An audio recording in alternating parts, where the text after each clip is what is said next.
오늘 말씀의 제목은 회복 7번째 시간, 다시 고백 2번째 시간을 통하여서 우리 함께 말씀을 나누고자 합니다. 존 파이퍼 목사님께서 이렇게 말씀을 하셨어요. 주님이 강하시고 크신 분임을 믿는 것으로만으로 충분하지 않다. 그분을 경험해야 한다라고 얘기합니다. 다시 한번 말씀드릴게요. 주님이 강하시고 크신 분임을 믿는 것으로는 충분하지 않다. 그분을 경험해야만 한다라고 얘기를 합니다. 우리가 주님을 믿는 것도 너무나 중요하죠. 또 예수님을 믿기 때문에 교회를 나오기도 하지만 주님을 믿는 것으로 충분하지 않대요. 그렇다면 뭘 해야 될까요? 주님을 경험해야 한다라고 얘기합니다.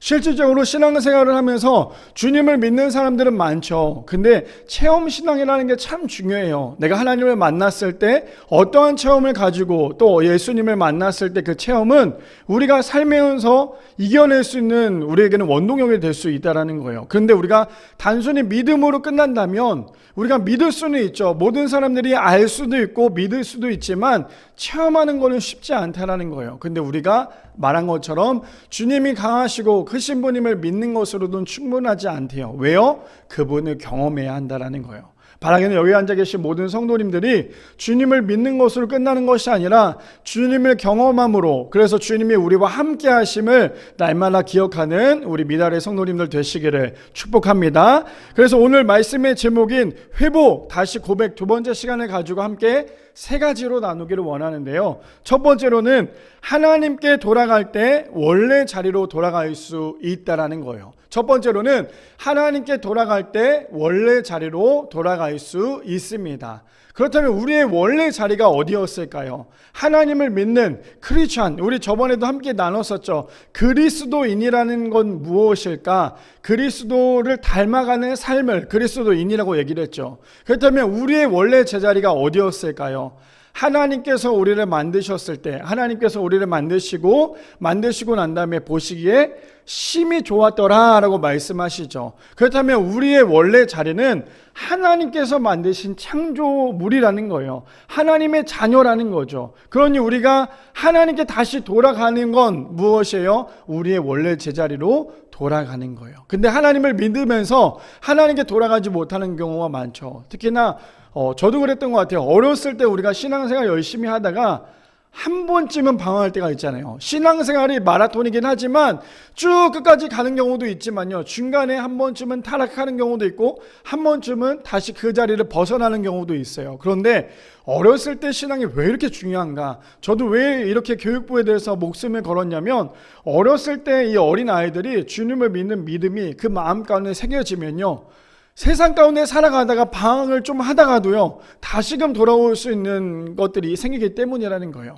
그래서 우리의 원래 제자리가 어디냐? 바로 하나님 품이라는 거예요.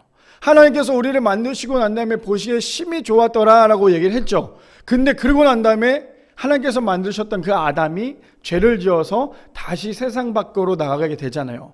그러면서 그 아담이 다시 주님께 돌아올 수밖에 없는 그러한 삶이 우리의 삶이 될 수밖에 없다는 거예요. 자, 그렇다면 우리가 너무나 잘 알고 있었던 우리 저번 주의 말씀이랑 좀 이어서 가려고 하는데요. 저번 주에 우리가 탕자 2번째 아들에 대해서 우리가 함께 나눴죠. 오늘은 2번째 아들의 마지막 부분과 함께 첫째 아들, 우리가 사실은 거의 다루지 않는 첫째 아들의 비유를 통해서 함께 나누기를 원하는데, 이 첫째 아들을 보면 어떤 생각이 드세요? 우리 성도님들은 아마 둘째 아들, 탕자가 돌아왔다라는 거에 대해서는 우리가 너무나 잘 알죠. 근데 첫째 아들의 마지막 그 내용을 보면 아유, 한심하다라고 생각이 들 거예요. 그렇죠? 왜냐하면 아버지랑 함께 있었고 사실 둘째 아들만큼이나 그렇게 세상 가운데 있다가 방황하진 않았잖아요. 고생하진 않았잖아요. 얼마나 좋게 살았어요. 그런데 사실 보니까요, 그 말씀을 묵상하다 보면 첫째 아들이 한국교회 성도들, 또 우리 교회 성도들의 모습이랑 똑같다라는 거예요. 무슨 말이냐?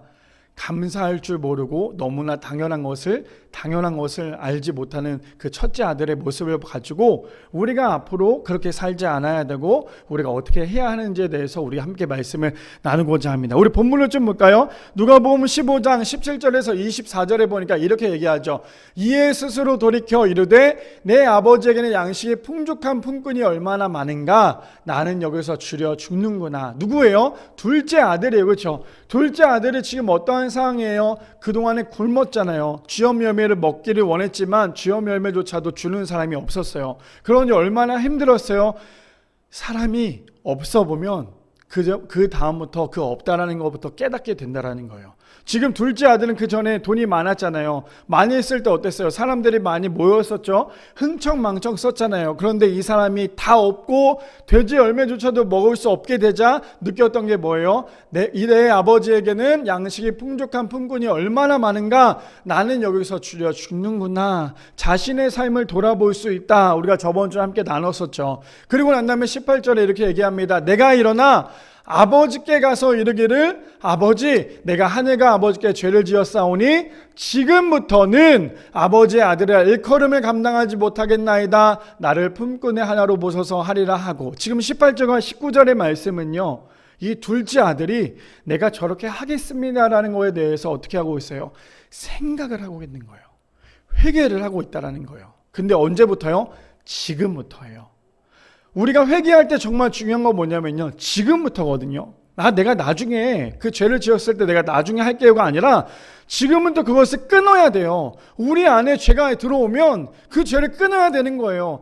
내가 조금만 더, 내가 내년쯤이면, 내가 다음 주, 내가 이번 부활절만 끝나고 나면, 내가 고난 주간 때부터 내가 다시는 죄를 짓지 않을 거야. 고난 주간 때부터 내가 세상이 좋아했던 그 쾌락을 완전히 끊어내고 내가 열심히 살 거야가 아니라, 하나님을 진짜 믿는 사람이라면, 하나님께 돌아오기를 원하는 사람이라면요, 19절 첫 번째 부분이 뭐예요? 지금부터예요. 지금부터 우리가 어떻게 해야 돼요? 아버지의 아들의 일컬음을 감당하지 못하겠나이다. 나를 품꾼의 하나로 보소서 하리라 하고, 지금 이 둘째 아들은 회개하고 있죠. 근데 회개로 끝나지 않았어요. 이 아들이 했던 모습은 뭐예요? 20절부터 보니까 이제는 실천을 합니다. 이에 일어나서, 이제 그 아들이 그동안에 회개하며 잘못된 것을 생각을 했다면요, 이제는 그 아들이 했던 행동은 일어납니다. 왜요? 돌이켜야죠. 돌아와야죠. 말로만 돌아온다고 돌아오는 게 아니라 실질적으로 돌이켜야죠. 우리 이렇게 한번 생각해 볼까요? 저번에도 제가 이거에 대해서 비유를 많이 했죠.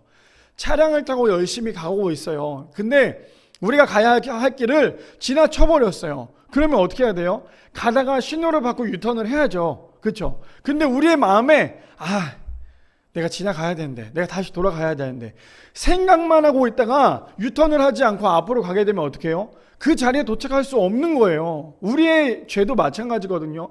내가 잘못을 했으면, 내가 그거에 대해서 회개를 했다면 돌아가야 돼요. 일어나야 돼요. 그 다음부터 움직여야 되는 거예요. 근데 둘째 아들이 지금 하는 게 뭐예요? 이에 일어나서 아버지께로 돌아가니라. 돌아가죠. 완전히 자신의 죄를 안 거예요. 자신이 어떤 사람인지 알았어요. 그래서 돌아가죠. 아직도 거리가 먼데 아버지가 그를 보고 치근히 여겨 달려가. 저는 저 말씀을 준비하면서 너무 마음이 뭉클했어요. 저 말씀 묵상해 보셨나요? 아버지가 그를 보고, 이 전에 뭐가 나와요?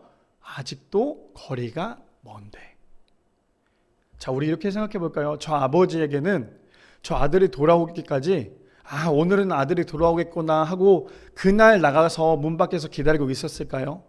아니거든요. 그 아버지는 아들에게 돈을 주는 그 순간부터, 아들이 집 밖에 나가는 그 순간부터 대문 앞에서 아버지는 기다렸어요.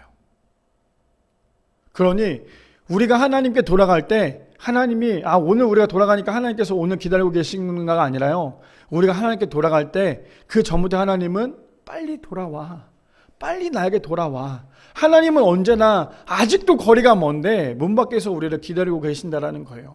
그러니 저 말씀을 보는데 저는 얼마나 마음이 뭉클하던지 그냥 우리의 옛날의 모습을 다시 한 번 더 돌이키고 그런 생각을 하게 되는 것 같아요. 아직도 거리가 먼데, 부모님은 그렇잖아요. 문 밖에서 계속 기다리잖아요. 자녀가 나이가 많건 나이가 적든 간에 갔다가 돌아올 때까지 끝까지 문 앞에서 기다리잖아요. 물론 요즘에는 학교 앞에서, 요즘에 학교가 되면 이제 아이들이 집에 갈 때쯤 되면요, 학교 앞에 차들 쭉 서 있더라고요. 아이들 다 태우고 가려고. 그래서 우리 아이도 저렇게 해야 되나 싶을 정도인데, 저희 집 앞에는 그 학교가 있다 보니까 그 아이들 집에 갈 때가 되면 학교 앞에 차들이 굉장히 많이 줄 서 있어요. 우리 청년들도 혹시 그랬나요? 저는 안 그랬는데 아무튼 근데 보니까 저때 당시는 어때요? 아직도 거리가 먼데 아버지가 그를 보고 치근히 여겨 달려가 목을 안고 입을 맞추니. 근데 저렇게 할 수 있는 행동은 누구만 할 수 있는지 아세요? 아버지만 할 수 있어요. 부모님만 할 수 있어요. 왜 그런지 아세요? 그 아들이 했던 게 뭐였어요? 돼지를 치고 있었잖아요. 얼마나 냄새가 났겠어요. 근데 그 냄새 나는 그 아들이 돌아왔어요. 그러니 아버지가 했던 행동은 뭐예요? 뭐라고 하고 있어요? 그 아들을 보자마자 달려가서 목을 하고 입을 맞춰요. 부모님이 아니라면 그렇게 할 수 없어요. 왜요? 냄새 나잖아요. 얼마나 냄새 나요. 저는 일을 하다가 이제 일을 끝나고, 제가 요즘에 평일에 일을 하잖아요. 일을 하다가 일을 끝나고 집에 들어가면 사실 아직 식기도 전이었어요. 식기도 전에 저의 모습을 보면 조금 그래요. 좋지 않은 모습인데, 왜냐 모자를 썼기 때문에 머리도 막 떡졌고 냄새도 나고 땀 냄새도 나고 그럴 텐데, 근데 저는 너무 감사한 게 뭔지 아세요? 저는 저 말씀을 보면서 반대로 생각을 했던 게, 그러고 난 다음에 집에 들어가면 우리 딸이 있어요. 제 설교 시간에 이 딸 아들에 대해서 계속 얘기하면 좋진 않지만, 우리는 성도가 몇 명 되지 않기 때문에 계속 언급을 해야 또 이해를 할 수 있지만, 사실 제 모습은 그렇게 깨끗하지 않지만 그럼에도 불구하고 집에 딱 문을 열고 들어가면 딸이 있어요. 딸이 근데 저에게 와서 안겨요. 그 제가 얘기해요. 오지마 아빠 지금 냄새나. 아빠 지금 빨리 씻어야 돼. 그러면 아니라고. 아빠 와서 너무너무 좋다고. 아이가 그렇게 얘기를 하더라는 거예요. 저는 그러면서 어떤 생각이 드냐면, 저 아이도 저렇게 구분하지 않고 나를 이렇게 사랑하는데 하나님이 나를 봤을 때 어떠한 마음이었을까?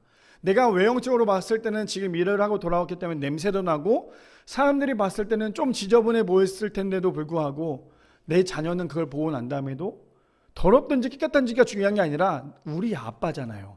우리 아빠가 온 거니까 좋아한 거잖아요. 무슨 말이냐? 그것을 저 말씀에 빗대면 아들이 왔어요. 사랑하는 아들이 돌아왔단 말이에요. 그러니까 부모님이 어때요? 아버지든 엄마든 그 아이가 왔을 때 꼭 껴안아 주지 않겠어요? 이 아이가 더러운 게 중요한 게 아니라 내 새끼잖아요.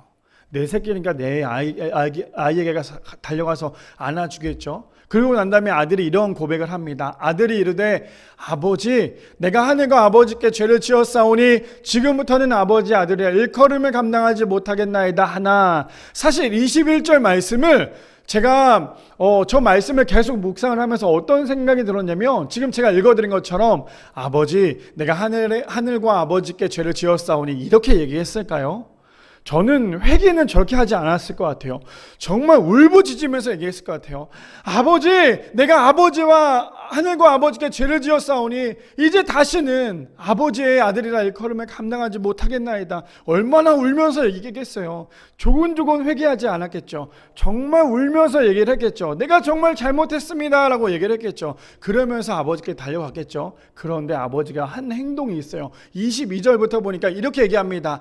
아버지는 종들에게 이르되 제일 좋은 옷을 내어 입히고 손에 가락지를 끼우고 발에 신을 신기라. 지금 저기서 제일 좋은 옷, 손에 가락지, 발에 신을 신기라의 말이 무슨 말인지 아세요? 저 말은 원상복구 됐다라는 거예요. 원래 둘째 아들이 집을 나가기 전에요, 손에 손가락, 그 다음에 멋진 옷, 신발도 신었을 거 아니에요. 그런데 집을 방황하면서 거지처럼 돌아왔을 때 손가락에 반지는커녕 옷조차도 제대로 못 입었을 거 아니에요. 그런데 어떻게 해요? 회개하고 돌아오니까 다시 손가락에 가락지를 끼우고요, 옷을 입혀주고요, 신발을 신겼다라는 거예요. 무슨 말이에요? 저 말을 한마디로 말해서 원래 자리로 돌아왔다라는 거죠. 원래 자리잖아요. 원래 둘째 아들의 자리잖아요. 원래 둘째 아들의 자리는요, 저러한 모습이었어요. 그런데 하나님을 떠나 사니까, 하나님 없이도 나는 잘 살 거라고 생각을 하니까, 그런 착각 속에 빠져 사니까 어떻게 돼요? 결국에 거지처럼 돌아오는 거예요. 사람들 중에 정말 잘난 사람들 중에 그런 사람들이 있어요. 나는 하나님보다 내 자신을 믿어, 하나님보다 내 주먹을 믿어 라는 사람들이 참 많아요. 그렇게 살다가 나중에 죽을 때가 되면 정말 많이 후회를 하죠. 하물며 너무나 유명했던 어떠한 스님도요, 그동안에 죽기 전까지 그렇게 불교에 대해서 열심히 도를 닦았던 그 스님도 죽기 전에 천국과 지옥에 있고 살아계신 하나님이 계시는구나라는 것을 느끼고 고백하면서 죽었다라고 얘기를 하잖아요. 무슨 말이에요? 우리의 원래 모습은요, 저러한 모습이었다라는 거예요. 그런데 자꾸만 우리의 삶이 쾌락으로 물들다 보니까 이 중독이라는 게 뭔지 아세요? 저번에도 한번 빗대어서 말씀드렸죠. 이 초콜릿은 처음에 먹을 때 너무너무 달잖아요. 먹다 보면 이게 내 몸이 상하는지 몰라요. 근데 그 초콜릿을 먹다 보면 계속 그 초콜릿을 먹게 되죠. 이게 중독이에요. 무슨 말이냐? 우리의 삶 가운데 하나님보다 자꾸만 찾는 것들은 중독이 되는 거예요. 하나님보다 세상의 쾌락들을 찾는 것은 자꾸만 중독이 될 수밖에 없다라는 거예요. 그런데 하나님을 떠나 나는 잘 살 수 있어 라고 고백하는 그 순간부터 우리는 세상 가운데 중독 가운데 빠져 살 수밖에 없다라는 거죠. 그런데 그 아들이 돌아와서 회개하니까 다시 원래 제자리로 돌아왔다라는 거죠. 그러고 난 다음에 어떻게 해요? 그리고 살찐 송아지를 끌어다가 잡으라. 우리가 먹고 즐기자. 이내 아들은 죽었다가 다시 살아났으며 내가 잃었다가 다시 얻었노라 하니 그들이 즐거워하더라 라고 얘기합니다. 어떤 마음인지 아시겠어요? 하나님께서 지금 저 말씀은요, 비유의 말씀이에요. 그동안에 사람들이 하나님의 말씀이 너무 어려워서 듣지 못하고 알지 못하니까 아주 쉽게 둘째 아들 탕자 이야기를 통해서 예수님께서 제자들과 수많은 사람들에게 알려주는 거예요. 저 말의 뜻은 뭐예요? 하나님은 여전히 한 영혼을 위해서 기다리고 계신다라는 거예요. 근데 그 한 영혼이요, 세상에 있는 사람만이 아니라 지금 여기 앉아있는 우리 모든 성도님일 수 있다라는 거예요. 하나님으로부터 잠깐 떠나는 순간 우린 크리스찬이 아니에요. 근데 하나님께 돌아오는 순간 우리는 크리스찬이 될 수 있다라는 거죠.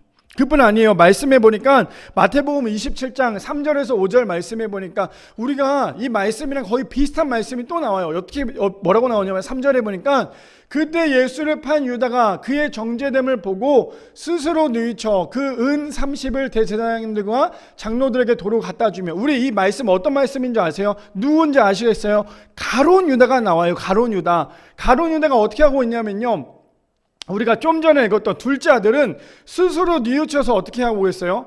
돌아왔죠. 돌아왔더니 그 제자리로 돌아왔어요. 그런데 마태복음 27장의 말씀은 이 가룟 유다는요, 어떻게 하고 있어요? 예수님을 판 사람이었잖아요. 은 30에 예수님을 팔았어요. 근데 이 사람이, 이 유다가요, 스스로 뉘우쳐요. 이해되세요? 둘째 아들도 스스로 뉘우쳤죠. 근데 이 가룟 유다도요, 스스로 뉘우쳤어요. 똑같이 스스로 뉘우쳤어요. 근데 다른 점이 있어요. 어떤 다른 점이냐면 그 둘째 아들은 어떻게 해요? 돌아왔잖아요. 아버지께 돌아왔잖아요. 근데 이 가룟 유다는 어떻게 하냐면 보세요. 은 30을 대제사장들과 장로들에게 도로 갖다 주며 이르되 내가 무죄한 피를 팔고 죄를 범하였도다. 지금 얘기하고 있죠. 자신의 죄에 대해서 그들이 이르되, 그런데 뭐라고 얘기해? 딱 잘라 선을 긋는 거예요. 그것은 우리와 무슨 상관이냐? 내가 당하리라 하거늘이라고 얘기하죠. 근데 여기서 유다가 회개하고 돌아왔고 하나님께 완전히 돌아왔다면, 물론 유다는 굉장히 큰 하나님께 혼났겠죠. 벌을 받았겠죠. 근데 유다는요, 스스로 뉘우쳐서 돌아왔지만 둘째 아들처럼 완전히 돌아온 게 아니라 5절에 보니까 유다는 완벽하게 돌아오지 않았어요. 어떻게 하고 있어요? 유다가 은을 성소에 던져놓고 물러가서 스스로 목매어 죽은지라. 무슨 말인지 이해되세요? 둘째 아들과 가룟 유다의 차이? 하나님께 돌아올 거면 완벽하게 돌아오라는 거예요. 돌아오는 척이 아니라, 나는 내가 죄인입니다 회개만 하는 게 아니라 완전히 하나님께 돌아오라는 거예요. 가룟 유다처럼 스스로 뉘우쳤고 자신의 잘못이 무엇인지 알았지만 하나님을 제대로 만나지 못했어요. 그러니까 회개했다면 하나님께서 용서해 주실 거란 믿음이 없었던 거예요. 그러니 어떻게 해요? 자신의 죄책감 때문에 스스로 목을 매달아 죽는 그런 모습을 보게 되죠. 에스겔서 18장 30절에서 32절에 보니까 이렇게 얘기합니다. 주 여호와의 말씀이니라. 이스라엘 족속아, 내가 너희 각 사람에게 행한 대로 심판할지라. 너희는 돌이켜 회개하고 모든 죄에서 떠날지어다. 그리한즉 그것이 너희에게 죄악에게 걸림돌이 되지 아니하리라. 지금 뭐라고 얘기해요? 계속 반복돼서 얘기하는 게 뭐예요? 돌이켜 회개하고 모든 죄에서 떠날지어다라고 얘기하고 있는 거예요. 이해되세요? 우리가 한 주 동안 살면서 얼마나 많은 죄를 지어요. 저도 목사지만 얼마나 많은 죄를 짓는지 몰라요. 정말 죄를 세라고 하면 정말 많은 죄를 지어요. 근데 중요한 건 뭔지 아세요? 회개했다면 회개로 끝나지 말라는 거예요. 그 모든 죄에서 떠날지어다 라고 얘기해요. 회개만 하지 말고요. 내가 그 쾌락부터 내가 다시는 하지 않겠습니다. 그것을 끝나는 게 아니에요. 제가 청소년 아이들에게 항상 하는 말이 있어. 너네들 야동 보지 마. 야동 보고 난 다음에 회개해. 그 다음에 그 야동에 대해서 다시는 보지 마. 우리가 죄를 지으면서 항상 하는 게 있어요. 내가 다시는 안 하겠습니다. 말로는 하지만 또다시 죄에 넘어지는 거예요. 하나님 앞에서, 하나님 편에 선 사람은요, 성령의 사람은요, 계속 죄를 밀어내요. 계속 밀어내요. 그리고 말씀처럼 돌이켜서 회개하고 모든 죄에서 떠나요. 근데 성령의 사람인 척하는 사람은요, 여전히 쾌락주의에 빠져서 내가 하나님보다 지금 이거 하나쯤은 괜찮지에 대해서 계속 빠져 사는 거예요. 그게 얼마나 미련한 죄인지 모른다는 거예요. 그러세 너희의 죄악의 걸림돌이 되지 아니하리라. 너희는 너희가 범한 모든 죄악을 버리고 마음과 영을 새롭게 할지니라. 어떻게 하래요? 완전히 나의 죄를 비워냈다면 그것을 어떻게 하래요? 새롭게 하래요. 새롭게. 자꾸만 새롭게 하래요. 하나님의 것으로. 이스라엘 족속아 너희가 어찌하여 죽고자 하느냐 라고 얘기를 하죠. 32절에까지 이렇게 얘기합니다. 32절에 보니까 현대인의 성경에 아주 제가 편하게 이야기를 했는데 이렇게 얘기해요. 나 여호와가 말한다. 나는 그 누구도 죽는 것을 원하지 않는다. 그러므로 너희는 회개하고 살아라. 우리 성도님들 죄 큰 죄 지었어요? 얼마나 큰 죄를 지었어요? 사람 죽였어요? 그만큼 큰 죄예요? 근데 성경에서 가장 큰 죄는요, 사람에 대한 이야기가 아니라 주님을 믿지 않는 것이 가장 큰 죄래요. 근데 그 죄를 아무리 큰 죄를 지었어도 죽지 말라는 거예요. 회개하고 돌아오라는 거예요. 지금 하나님께서 이스라엘 백성들에게 지금 여기 앉아있는 우리에게 이야기하고 있다는 거예요. 첫 번째 주제가 무엇이었습니까? 하나님께 돌아갈 때 원래 자리로 돌아갈 수 있다는 거예요. 바라기는 우리의 모든 삶 가운데, 우리 모든 성도님들의 삶 가운데 단순히 내가 회개하고 끝나는 것이 아니라 회개했다면 하나님께 완전히 돌아와서 원래 하나님의 자녀답게, 원래 하나님께서 만드신 창조물답게, 원래 하나님께서 우리를 만드시고 난 다음에 심히 좋았더라라고 말씀하셨던 그 말씀의 사람답게 살아갈 수 있는 우리 모든 성도님들 되시기를 축복합니다. 두 번째로는요, 신앙은 미션이 아니라는 거예요. 두 번째는요, 신앙은요 미션이 아닙니다. 우리 누가복음 15장 25절에서 30절에 이제 맏아들이 등장을 합니다. 이렇게 얘기하죠. 맏아들은 밭에 있다가 돌아와 집에 가까이 왔는데 풍악과 춤추는 소리를 듣고 한 종을 불러 이 무슨 일인가 물었는데 대답하되 당신의 동생이 돌아왔음에 당신이 아버지가 건강한 그를 다시 맞아들이게 됨으로 인하여 살찐 송아지를 잡았나이다 하니 라고 얘기하고 있어요. 누가 등장해요? 맏아들이 등장하고 있다는 거예요. 그동안에는 둘째 아들 탕자만을 얘기했다면 탕자의 형 맏아들이 등장을 하는데요, 맏아들은 열심히 했어요. 아버지가 시키는 일을 정말 열심히 했어요. 정말 열심히 살았단 말이에요. 그런데 그 맏아들에게 어떤 마음이 들어오냐면요, 이러한 마음이 들어오는데요, 28절에 보니까 이렇게 얘기합니다. 그가 노하여. 지금 둘째 자신의 동생이 돌아왔어요. 그러면 어떤 마음이어야 돼요? 사실 두 가지 마음일 거 아니에요. 하나는 아유 저 자식 저럴 줄 알았다, 그런 마음도 있고, 하나는 정말 그 동생 때문에 얼마나 화가 났겠어요. 그동안에 아버지가 모아놨던 그 재산을 다 써버렸으니까 얼마나 화가 났겠어요. 근데 지금 첫째 아들은 둘째 동생이 돌아왔을 때 했던 행동은 뭐였냐면요, 그가 노하여 들어가고자 하지 아니하거든. 아예 둘째 아들이 들어온 그곳에 들어갈 조차 생각조차도 않았어요. 왜요? 지금 화가 났거든요. 지금 화가 많이 났거든요. 그래서 노하여 들어가고자 하지 아니하거든. 근데 누가 나와요? 아버지가 나와서 그 아들을 이제 설득을 하는 거예요. 그러니까 이 아들이 그동안에 서러웠던 거에 대해서 이야기를 하는데 어떻게 얘기하냐면 이렇게 얘기하죠. 내가 여러 해 아버지를 섬겨 명을 어김이 없거늘 내게는 염소 새끼라도 주어 나와 내 벗으로 즐기게 하신 일이 없더니 아버지의 살림을 창녀들과 함께 삼켜버린 이 아들이 돌아오매 이를 위하여 살찐 송아지를 잡으셨나이다 라고 얘기하고 있어요. 어떤 마음이 드세요? 저 첫째 아들의 마음이 맞다고 생각이 드세요? 아니면 잘못했다고 생각이 드세요? 사실 우리가 사람으로 봤을 때 저 첫째 아들이 얘기하는 게 그렇게 나쁜 건 아니에요. 그렇죠? 근데 지금 첫째 아들이 하고 있는 건 뭐예요? 오늘 두 번째 주제가 뭐였어요? 신앙생활은 뭐예요? 미션이 아니라는 거예요. 지금 저 첫째 아들은 그동안에 아버지 밑에서 열심히 살고 난 다음에 받을 거에 대해서만 생각을 하면서 열심히 일을 했다는 거예요. 자, 우리가 이것을 우리의 삶거로, 우리의 신앙으로 가져와 보면 교회에서 가장 큰 문제가 뭔지 아세요? 새로운 사람이 들어오는 거에 대해서 되게 많이 부담스러워해요. 사실 우리 같은 작은 교회는 더 그래요. 그리고 중형교회가 돼도 조금 덜 그러고 대형교회는 사실 티가 안 나지만 왜 그러냐면 우리는 너무너무 우리끼리 잘 뭉쳐 있어요. 교회 신앙생활 하면서 교회를 사역을 할 때마다 제일 마음이 아팠던 건 뭐냐면요, 끼리끼리예요. 여기 그룹 여기 그룹. 이 어린이들만 있는 게 아니에요. 어른들도 여기 그룹 저기 그룹이 나눠져 있어요. 그러다 보니까 12월 달 돼서 다시 뭐 목장이나 소그룹이나 이런 걸 다 섞으려고 이렇게 하다 보면 어른들이 제일 먼저 하는 말이 뭔지 알아요? 나 저 사람이랑 같이 하면 신앙생활 안 할 거예요. 나 저 사람이랑 같이 할 거면 나는 하지 않을 거예요. 이게 온전한 신앙생활일까요? 물론 쉬는 사람이 있겠죠. 어떻게 다 좋아하겠어요? 어떻게 다 좋아서 싱글벙글 하겠어요? 그런데 신앙생활은 미션이 아니라는 거예요. 내가 이만큼 했기 때문에 이만큼 받아야지. 목적 없는 열정은요, 죽은 거와 똑같다라는 거예요. 그런데 지금 첫째 아들이 하는 게 뭐예요? 내가 그동안에 아버지 밑에서 열심히 했는데 나에게는 새끼 염소 한 마리도 잡아주지도 않아놓고서는 어떻게 저 아들에게는 창녀로부터 돈을 흥청망청 썼던 이 아들에게는 이렇게 돌아온 거에 대해서 나와 이렇게 차이를 두고 있습니까? 지금 아버지가 따지고 있는 모습 아니에요? 이것을 우리가 교회를 따지자면 똑같다라는 거예요. 돌아와야 될 사람들이 참 많잖아요. 저는 청소년 사역을 하면서 항상 설교를 하는 것 중에 빠지지 않고 하는 게 뭐냐면 두 가지가 있어요. 이단 설교와 동성애 설교를 해요.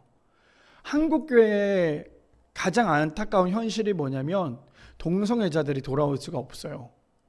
신앙생활을 하다가 자신이 뭔가 좀 잘못된 마귀의 역사 때문에 그 동성애자에 빠지잖아요. 빠지고 난 다음에 교회로 다시 돌아왔을 때 교회를 다니는 사람들이 그 사람을 향해서 손가락질하고 정죄를 하니까 그 사람이 돌아올 수가 없어요. 이단에 빠졌던 사람들도 마찬가지예요. 신앙생활을 같이 하다가 이 사람이 신천지나 이단에 빠졌어요. 그러다가 그 사람이 잘못된 걸 알고 다시 돌아왔어요. 그럼 저 사람이 이단에 빠졌던 사람이야. 그러다 보니 그 사람을 받아줄 마음이 전혀 없어요. 그게 한국교회라는 거예요. 우리가 한 사람 한 사람, 한 영혼이 너무너무나 중요합니다라고 말을 하지만 막상 교회에 그런 사람들이 들어오면 거부하는 게 우리의 모습이라는 거예요. 근데 지금 첫째 아들은 그러한 모습을 가지고 이야기를 하고 있다는 거예요. 저 말씀에 빗대어서 마태복음 21장 28절 30절에 보니까 이런 말씀이 있어요. 어떤 아들이 더 괜찮은 아들인지 한번 봐주세요. 그러나 너희 생각에는 어떠하냐? 어떤 사람에게 두 아들이 있는데 맏아들에게는 가서 이르되 너는 오늘 포도원에 가서 일하라 하니 대답하여 이르되 아버지 가겠나이다 하더니 가지 아니하고. 얼마나 어이가 없어요. 첫째 아들에게 뭐라고 얘기해요? 너 지금 포도원에 가서 일 좀 할래? 네 알겠습니다, 가겠습니다. 근데 안 가요. 지금 첫째 아들의 모습이에요. 둘째 아들이에요. 둘째 아들에게 가서 또 그와 같이 말하니 대답하여 이르되 실소이다. 내가 왜 가요? 그러나 그 후에 뉘우치고 갔더니. 자, 그렇다면 우리 성도님들, 첫째 아들 순종이었죠. 가겠습니다. 그 첫째 아들이 올바를까요? 나는 가지 않겠습니다. 둘째 아들이 올바른 사람일까요? 첫째 아들은 가겠습니다. 그럼요 아버지, 제가 가야죠. 근데 안 가요. 근데 둘째 아들은 가기 싫어요, 안 갈 거예요. 그치만 깨우쳐 뉘우치고 다시 그곳을 가는 둘째 아들이라는 거예요. 근데 우리의 신앙이 어쩌면 첫째 아들과 같은 신앙일 때가 많다라는 거죠. 하나님 제가 하겠습니다. 하나님 제가 그렇게 하겠습니다. 하나님 내가 말씀대로 살겠습니다. 말씀을 읽어요. 열심히 말씀을 읽죠. 아이고 주여 내가 이렇게 살겠습니다. 열심히 읽어요. 근데 말씀이 끝나는 순간 말씀과 나랑은 떨어져 살아요. 그게 우리의 모습이 될 수밖에 없다라는 거예요. 근데 하나님이 원하시는 건 뭐예요? 저 첫째 아들과 그 첫째 아들과 이 둘째 아들과 그 둘째 아들과 공통점이 있죠. 싫지만 돌아오는 거, 하겠다고 하지만 하지 않는 거, 공통점이 있다는 거예요. 그렇다면 우리 성도님들은 어떠한 삶을 사시겠어요? 가장 베스트는요, 세 번째예요. 뭐예요? 아버지 가겠습니다. 그리고 가는 거예요. 가겠습니다. 안 가는 게 아니라, 안 가고 싶어요. 가겠다는 게 아니라 아버지 가겠습니다. 그리고 가는 것. 그게 바로 뭐예요? 순종이라는 거예요.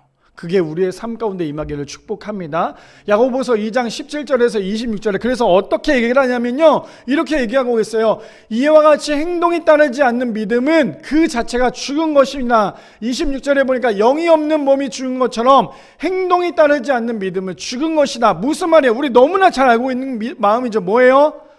믿음은 있지만 행동을 하지 않는 것, 행동만 하고 믿음이 없는 것, 지금 그것을 강조하고 있는 거예요. 신앙생활은요, 믿음과 행동이 똑같이 가야 돼요.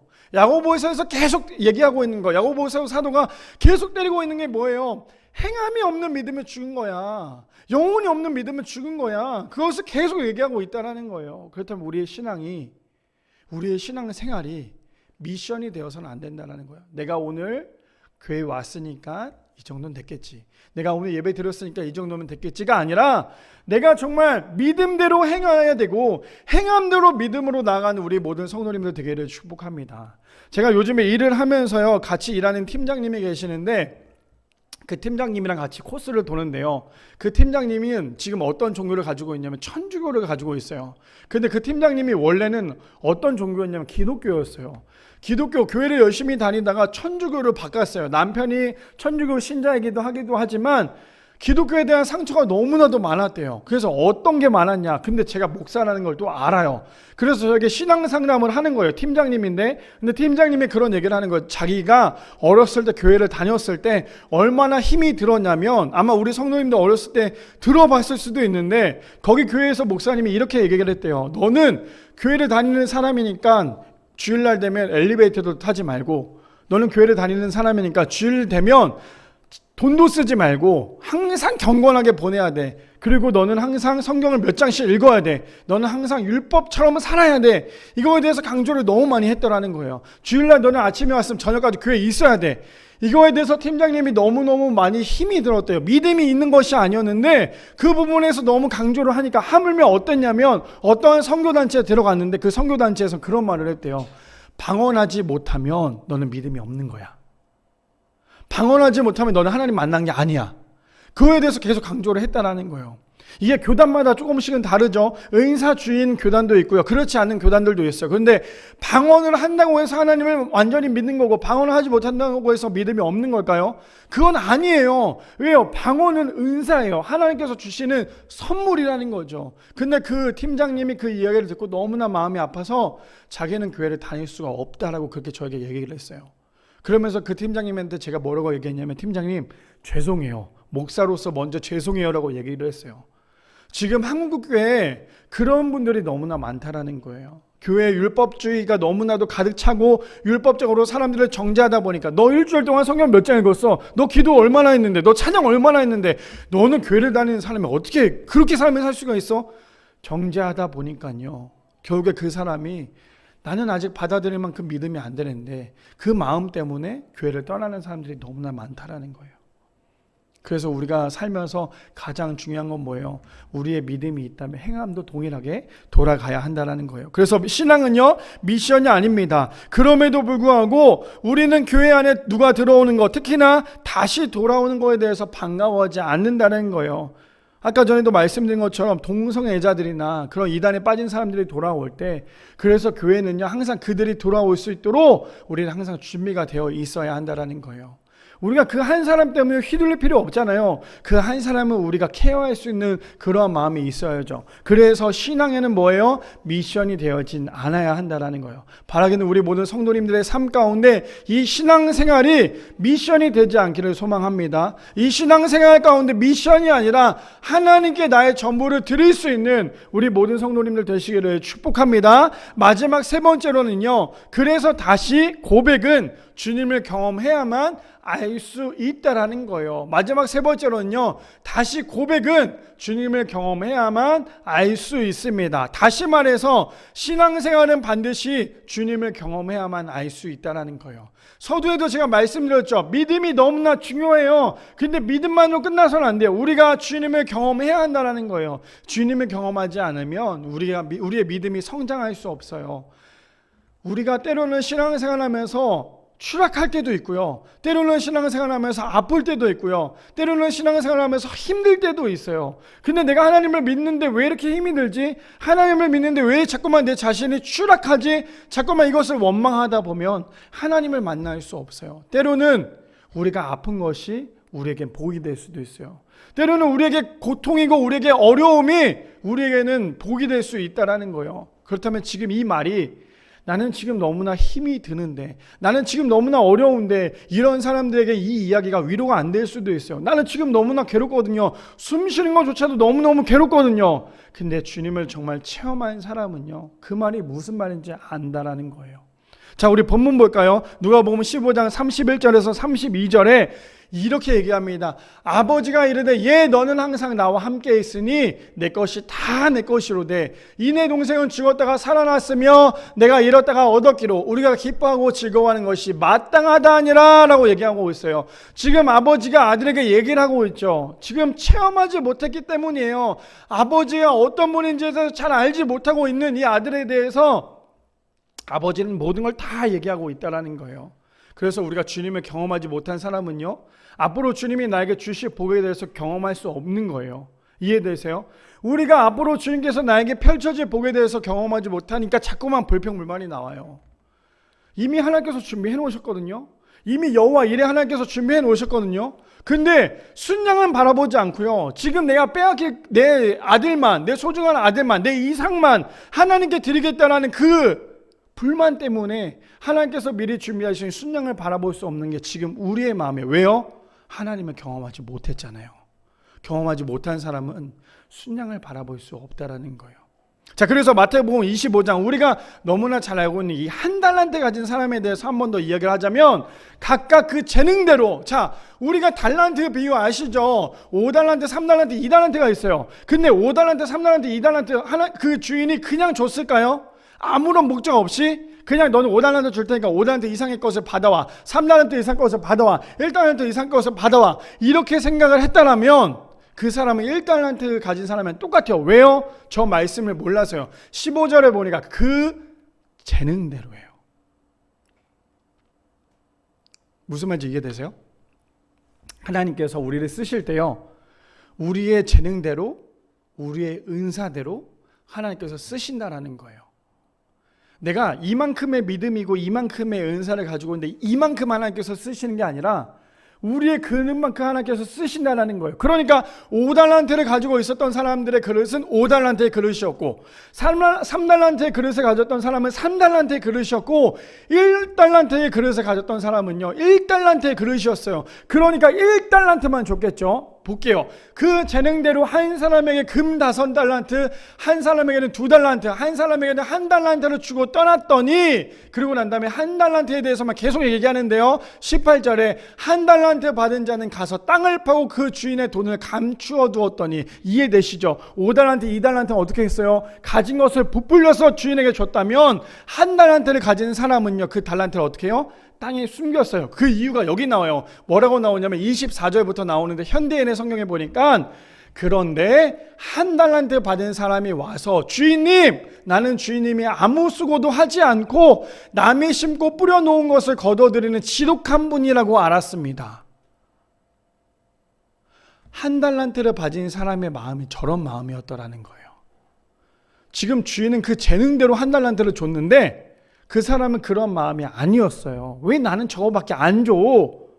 왜 나는 저거밖에 안 주냐고. 지금 주인에 대해서 오해를 하고 있죠. 주인이 어떤 사람인지를 경험하지 못하니까, 그래서 나는 두려워서 주인님의 돈을 땅에 묻어 두었다가 가져왔습니다. 보십시오, 주인님의 돈이 여기 있습니다 하였다라고 얘기를 하고 있어요.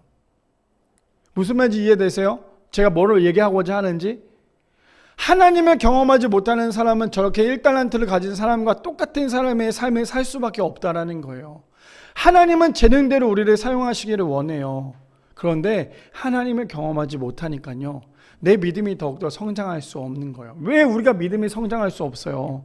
왜 내가 교회를 10년, 20년, 30년을 다녔는데 왜 내 믿음이 아직도 그 제자리 걸음이에요? 많은 청년들이 그런 얘기를 해요. 목사님, 믿음이 성장하고 싶은데요, 믿음이 성장하지 않아요. 그럼 믿음이 성장하려면 어떻게 해야 돼요? 딱 하나거든요. 성령 안에 거해야죠. 예수님을 체험해야죠. 하나님을 만나야죠. 그냥 내 생각으로 내 뜻대로 내 마음대로 움직이는 게 아니라 내 계획대로 하는 게 아니라 하나님을 경험해야죠. 그래서 세 번째가 뭐였어요? 다시 고백은 주님을 경험해야만 알 수 있다라는 거예요. 하나님을 경험해야만 내 죄가 어떤 것인지 다시금 알 수 있다라는 거예요. 우리 존 파이퍼 목사님 아까 말씀하신 거 우리 다 같이 함께 읽어볼까요? 다시 한 번 더 존 파이퍼 목사님 다 같이 읽겠습니다. 시작. 주님이 강하시고 크신 분임을 믿는 것으로는, 자, 무슨 말인지 이해되시죠? 저 말의 뜻이 주님이 강하시고 크신 분임을 믿는 것으로만으로도 충분하지 않대요. 저것만 믿는 것도 사실 어마어마한 건데 믿음으로 끝나지 말고 그 다음에 해야 될 게 뭐래요? 경험해야 한대요. 바라기는 우리 모든 성도님들의 삶 가운데 주님을 경험하기를 소망합니다. 그래서 올바른 신앙생활을 하기 위해서는요, 주님을 정말 경험해야지만 우리가 올바른 신앙생활을 할 수 있다는 거예요. 주님을 정말 경험하지 못한 사람은요, 신앙생활 하는 척만 하는 거예요. 그렇다면 신앙생활이 뭐예요? 하나님의 뜻대로 살아가는 거예요. 우리가 와서 찬양 열심히 하고 기도 열심히 하고 말씀 열심히 들었다 내가 신앙생활 하고 있다가 아니라 우리의 신앙생활은요, 우리의 삶이 호흡이 끊어지는 그 순간까지 하나님의 뜻대로 살아가는 것, 그것이 신앙생활인 거예요. 예배와 다르게 우리가 하나님을 날마다 쫓아가는 것, 에녹이 369세 하나님께 부름받아 간 것처럼 어떤 것도 보지 않고 듣지 않고 하나님의 음성만 들었던 것처럼 하나님과 동행하시는, 그래서 우리의 인생 가운데 다시 한 번 더 고백의 인생이 될 수 있는, 그래서 하나님께 온전히 돌아갈 수 있는, 우리의 제자리를 찾을 수 있는 사랑하는 우리 교회 성도님을 되시기를 축복합니다.